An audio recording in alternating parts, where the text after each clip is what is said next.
अवधूत चिंतन श्री गुरुदेव दत्त. श्रोतेहो नमस्कार.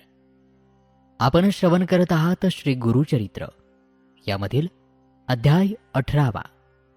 ब्राह्मणाला दारिद्र्यापासून मुक्ती. चला या दिव्य अध्यायाचे श्रवण करूयात. नामधारक सिद्धमुनींचा जय जयकार करीत म्हणाला, अहो गुरुवर्य, तुम्ही खरोखरच संसार सागर तारक आहात. श्री गुरुचरित्र अमृताने तुम्ही माझे कान तृप्त केले आहेत. परंतु तुमच्या मुखातून श्री गुरुचरित्र कथामृत कितीही श्रवण केले तरी ते अधिक अधिक ऐकण्याची मला इच्छा आहे, म्हणून मला आणखी सांगा. नामधारकाने अशी विनवणी केली तेव्हा सिद्धमुनींना आनंद झाला आणि ते म्हणाले, नामधारका, तुझी श्री गुरुचरणी असलेली भक्ती पाहून मला आनंद होत आहे. आज तुझ्यामुळेच मला संपूर्ण श्री गुरुचरित्र आठवते आहे. मी तुला भिल्लवडी स्थान महात्म्य सांगितले. आता त्याच्या पुढचे चरित्र एकाग्र चित्ताने ऐक.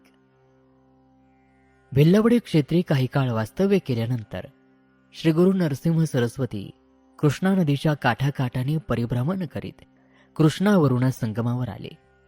त्या स्थानाला दक्षिण काशी असेही म्हणतात. तेथून पुढे ते कृष्णा पंचगंगा संगमावर आले. तेथे भक्तजनांवर अनुग्रह करण्यासाठी 12 वर्ष त्यांनी वास्तव्य केले. ते स्थान अत्यंत पवित्र असून त्याचे महात्म्य काशी प्रयागा समानच आहे.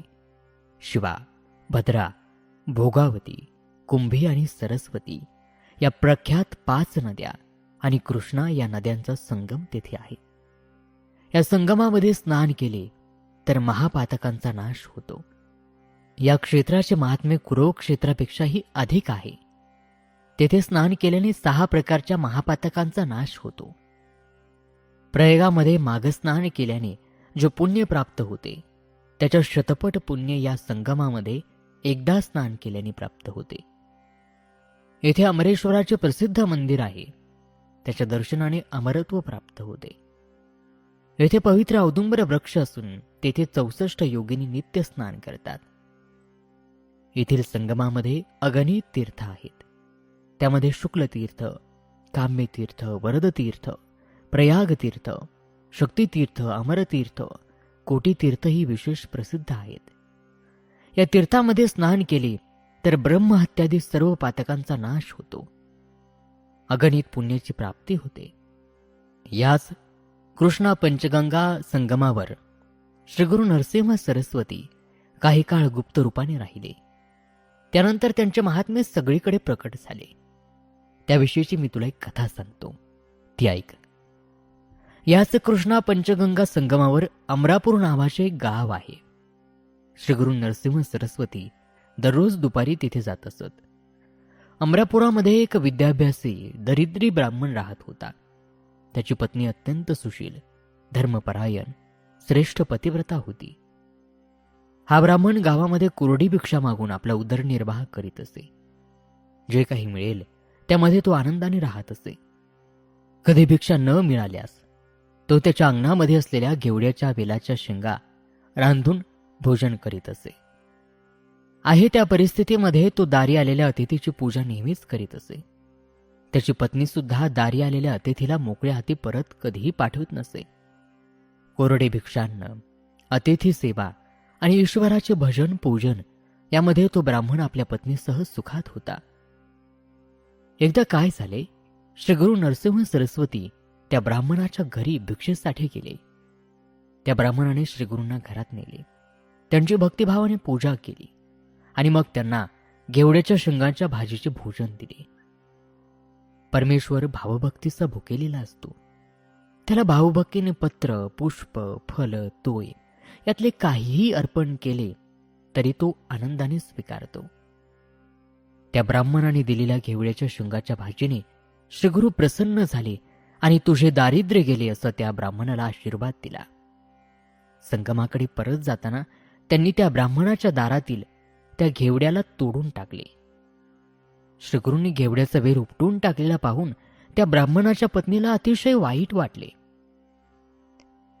ती शोक करीत आपल्या नशिबाला दोष देऊ लागली. ती म्हणाली, हो काय हे आमचे दुर्दैव. त्या यतीला आम्ही असा काय त्रास दिला की त्याने आमचे अन्न तोडले. आणि असे म्हणून ती श्रीगुरूंना दोष देऊ लागली. त्या ज्ञानी ब्राह्मणाला आपल्या पत्नीचे बोलणे मुळीच आवडले नाही. तो तिला रागावून म्हणाला, तू श्रीगुरूंना वाईट बोलू नकोस. सर्व विश्व त्या परमेश्वराच्या अधीन आहे. सर्व काही आपल्या प्रारब्धानुसारच घडत असते.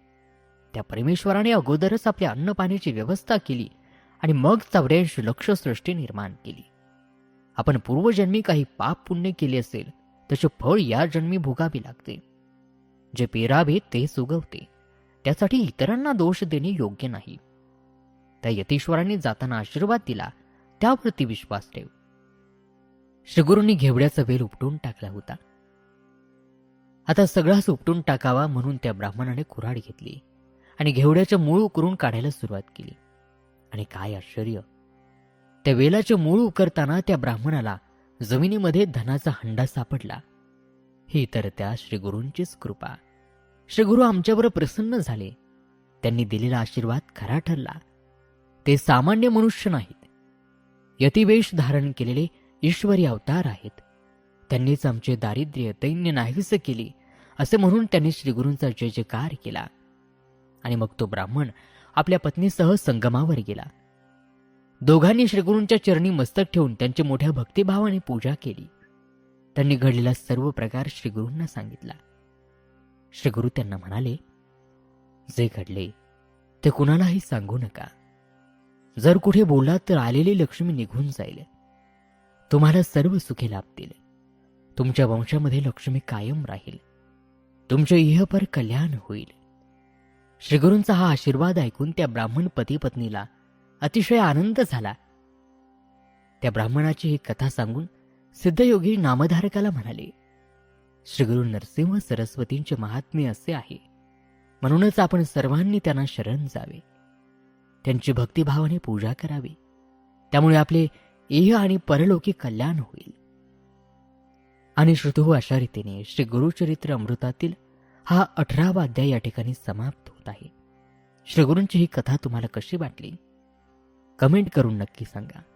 हा व्हिडिओ, ही कथा जास्तीत जास्त शेअर अवश्य करा आणि उर्वरित कथेसाठी पाहत रहा मेड फॉर मराठी. धन्यवाद. अवधूत चिंतन श्री गुरुदेव दत्त.